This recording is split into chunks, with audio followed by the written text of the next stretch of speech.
একবার একবার তাকাও, একবার তাকাও।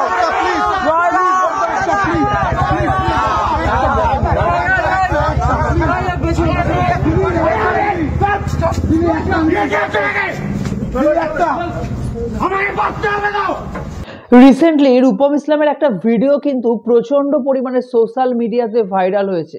না, এবারে রূপম ইসলামের কোনো গান ভাইরাল হয়নি, বরং তার একটি এমন ভিডিও, ব্যক্তিগত এমন একটি ভিডিও ভাইরাল হয়েছে, যার পরে কিন্তু তার নিজেদের ফ্যানরাও তাকে অন্য রকম চোখে দেখছে। নমস্কার বন্ধুরা, শাহ টকিজে আপনাদের সকলকে স্বাগত। আমি আকাশা। এখন আমরা একটা সোশ্যাল ইস্যু নিয়ে কিন্তু কথা বলবো।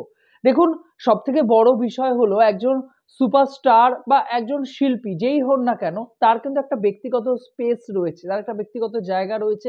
সেগুলো নিয়ে আজকে আমরা এই ভিডিওর মধ্যে কোনো রকম কোনো আলোচনা করব না। আমরা চেষ্টা করবো এই ভিডিওর মধ্যে যে টপিক্সটা উঠে এসেছে সেই টপিক্সটা নিয়েই কিন্তু গোটা ভিডিওর মধ্যে একটা আলোচনা করা। যাই হোক না কেন, রিসেন্টলি তার কিছু ফ্যান তাকে ঘিরে, যেরকম হয় আর কি বিভিন্ন শোতে আমরা জানি, তার ফসিলসের বিভিন্ন শো যখন আমরা পশ্চিমবঙ্গের বিভিন্ন জায়গায় দেখতে পারি, তখন তার ফ্যানেরা কিন্তু পাগল হয়ে ওঠেন আর কি। তার যে রিয়েল ফ্যানেরা রয়েছে, সেরকমই কয়েকজন ফ্যান তাকে ঘিরে ধরেছিল আর কি। কিন্তু ঘিরে ধরার পরে একটা জায়গায় আমরা দেখতে পাচ্ছি রূপম ইসলাম তাদেরকে সরিয়ে দেয়, জোর করেই তাদেরকে ধাক্কা দিয়ে সরিয়ে দেয় এবং তাদের উদ্দেশ্যে একটা একটা নোংরা একটা গালাগালি দেয় আর কি। এর থেকেও নোংরা গালাগালি আমরা আমাদের সমাজে দেখতে পারি।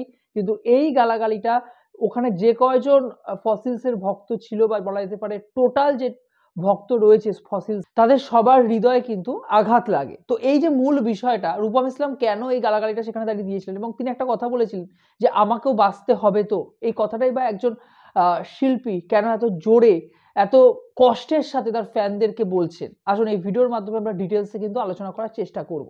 দেখুন, সব থেকে বড় বিষয়, আমি ফসিলসের ফ্যানও নই, ফসিলসের হেটার্সও নই। আমি একজন সাধারণ মানুষ হিসাবে, সিনেমা চর্চার, সিনেমা প্রেমী হিসেবে বলা যেতে পারে, বা সোশ্যাল বিষয়গুলো নিয়ে আলোচনা করছি।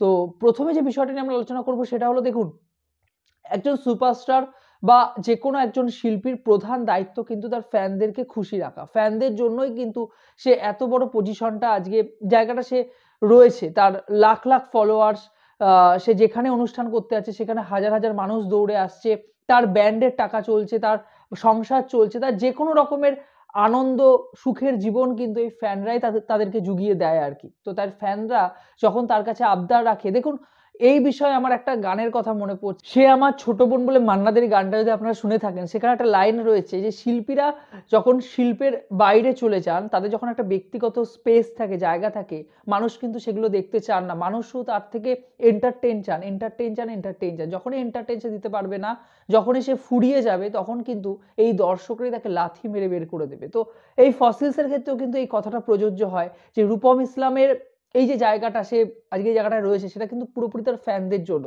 ফ্যানদের আবদার কিন্তু তাকে মেটাতেই হবে। আমরা বিভিন্ন সময় দেখেছি বরুণ ধাওয়ানের কিছু ভিডিও, সালমান খানের ভিডিও, তো জনের ভিডিও, যেখানে কিন্তু তারা বিভিন্ন সময় তার ফ্যানদেরকে ধাক্কা মেরে ফেলে দিচ্ছে, তার সাথে কোনো রকম কোনো সেলফি তুলছে না। কিন্তু অন্যদিকে আমরা আবার অরিজিৎ সিং এর মতো মানুষদেরকে দেখতে পারি, যারা কিন্তু তার ফ্যানদের আবদার মেটানোর জন্য সাধারণ মানুষের মধ্যে মিশে যান, সাধারণ মানুষের মধ্যে গিয়ে তার ফ্যানদের আবদার রাখেন, নর্মাল রাস্তা দিয়ে সে সাধারণ মানুষের মতোই হাঁটাহাঁটি করেন। তো এই যে বিষয়গুলো, এগুলো কিন্তু সাধারণ মানুষের মধ্যে একটা প্রভাব ফেলে। এবারে রূপম ইসলামের মতো একজন এত বড় মাপের একজন শিল্পী, তিনি যখন এই গালাগালিটা দিচ্ছেন বা সোশ্যাল মাধ্যমে যখন এই বিষয়টা ভাইরাল হচ্ছে, তখন কিন্তু তার ভাবা উচিত তার ফ্যানরা কিন্তু এটাতে কোথাও না কোথাও গিয়ে একটা আঘাতপ্রাপ্ত হয়েছে। তার অবভিয়াসলি ক্ষমা চাওয়া উচিত। তার সোশ্যাল মিডিয়াতে এসেই তার কিন্তু এই বিষয়টার মীমাংসা করা উচিত। এবারে আমরা যদি রূপম ইসলামের পয়েন্ট অফ ভিউ থেকে দেখি, দেখুন সব থেকে বড় বিষয়, আমি আপনি আমরা তো সারাদিন অবভিয়াসলি নিজের সংসারকে ভালো রাখার জন্য, নিজের জীবনকে গুছিয়ে রাখার জন্য, এবং আমাদের যে প্যাশন আর কি, সেই প্যাশনটাকে বেছে নেওয়ার জন্যই কিন্তু সারা দিন রাত খেটে বেড়াই আর কি। তারপরে আমাদের কিন্তু একটা নির্দিষ্ট নিজেরও একটা সময় দরকার হয়। সেই নিজের স্পেসে যখন নিজেরই কোনো মানুষ ঢুকে যায়, তখন কিন্তু অনেক সময় বিরক্তি লাগে আর কি। কিন্তু সেখানে বারবার করে যদি কেউ গায়ের উপর উঠে তাদের আবদারগুলো যদি প্রতি মুহূর্তে মেটাতে হয়, তাহলে কিন্তু নিজের সেই স্পেসটা সে কখনোই পাবে না, বরং তার উল্টে সে ডিপ্রেশন বা সেই ধরনের মানসিক সমস্যাগুলো কিন্তু বিভিন্নভাবে তাকে আচ্ছন্ন করে দিতে পারে। তাই জন্য তার নিজস্ব একটা স্পেস দরকার। সেই স্পেসের মধ্যে যেন কখনো কেউ না ঢোকে, এই বিষয়টা কিন্তু মাথায় রাখা উচিত। এবারে সব থেকে বড় বিষয় দেখুন যেটা, সেটা হলো রূপম ইসলাম এর আগে বহু প্রোগ্রামে আমরা দেখেছি তার ফ্যানরা তাকে জড়িয়ে ধরছে, তার ফ্যানরা তাকে বিভিন্ন সময় তার কাছে এসে সেলফি তুলছে, তাকে তার নিজের আঁকা ছবি তুলে দিচ্ছে হাতে, কিন্তু সেই সময় কিন্তু রূপম ইসলাম কোনোভাবেই বিরক্তি প্রকাশ করেননি। এবারে এখানে দুটো পয়েন্ট হতে পারে। এই সময় রূপম ইসলাম প্রচন্ড পরিমাণে কোনো স্ট্রেসের মধ্যে দিয়ে যাচ্ছিলেন, তার ব্যক্তিগত কোনো সমস্যা হয়তো ছিল, বা দ্বিতীয়ত সে অনেক সময় যেটা হয় আমরা দেখতে পাই বিভিন্ন পারফর্মার যখন স্টেজে ওঠেন তারা ড্রিঙ্ক করে থাকেন, বা তারা বিভিন্ন রকমের নেশা করে থাকেন। সেই নেশার ফলে হয়তো তার মানসিক যে অবস্থা সেটা স্থিতিশীল ছিল না, ফলে সে বুঝতে পারছিল না, তার বাস্তব বুদ্ধির বাইরে সে গিয়ে হয়তো তার ফ্যানদেরকে এরকম কথা বলে ফেলেছেন। কিন্তু যাই হোক না কেন, এই যে দুটো তিনটে পয়েন্ট নিয়ে আমরা আলোচনা করলাম, এই পয়েন্টগুলোর বাইরে গিয়েও একজন ফ্যান কিন্তু বাস্তবিক একজন মানুষ, এবং তার সুপারস্টারকে বা তার তার পছন্দের শিল্পীকে সে কিন্তু ভগবানের আসনে বসান। তো অবশ্যই তাদেরকে যদি আমরা খারাপ কথা বলি বা তাদের উদ্দেশ্যে যদি আমরা খারাপ কোনো মন্তব্য রাখি, আমাদের উচিত সেটা কিন্তু অবভিয়াসলি ভুলটা সংশোধন করা, এবং সোশ্যাল মিডিয়ায় এসেই তিনি যদি ক্ষমা চেয়ে নেন, সোশ্যাল মিডিয়ায় এসেই তিনি যদি এই বিষয়টা পুরোপুরি পরিষ্কার করে দেন, তাহলে মনে হয় যে সোশ্যাল মিডিয়ায় তাকে নিয়ে যেরকম বিরূপ মন্তব্য চলছে সেটা কিন্তু সব রকমভাবে কিন্তু বন্ধ হয়ে যাবে।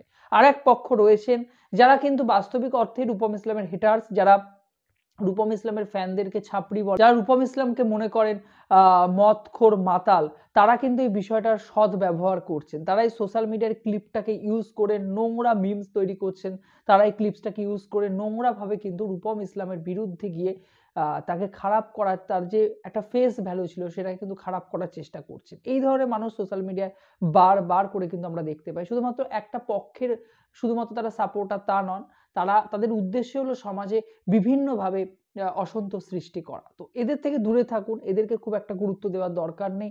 আমার মনে হয় যে শিল্পী ভুল করেছেন, সেই শিল্পীর একটা ব্যক্তিগত স্পেসের দরকারও রয়েছে। আমাদেরকেও বুঝতে হবে, ফ্যানদেরকেও বুঝতে হবে, এবং উল্টো দিকে সেই শিল্পীকেও বুঝতে হবে যে ফ্যানদের জন্যই কিন্তু সেই জায়গাটা ডিজার্ভ করে, না হলে কিন্তু তার কোনো রকম কোনো ভূমিকা নেই সমাজে। ভালো থাকবেন বন্ধুরা, সুস্থ থাকবেন। আপনাদের কি মত অবভিয়াসলি আমার কমেন্ট বক্সে জানিয়ে যাবেন। ভিডিওটি ভালো লেগে থাকলে, চ্যানেল নতুন যোগ দিয়ে থাকলে চ্যানেলটাকে অবশ্যই সাবস্ক্রাইব করে দিয়ে যাবেন বন্ধুরা। জয় হিন্দ।